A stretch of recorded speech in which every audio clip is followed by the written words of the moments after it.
marami pa tayong kailangan iayos sa bansa natin tungkol dito.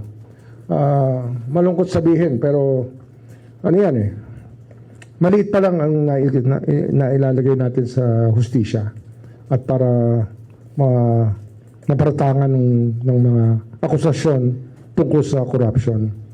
It's a very small percentage pa lang. Pero hindi naman kami tumitigil eh. We do doing this every day. And when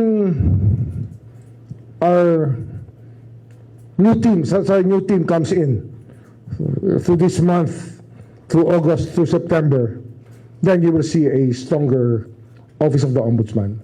I think that we are hiring good people so that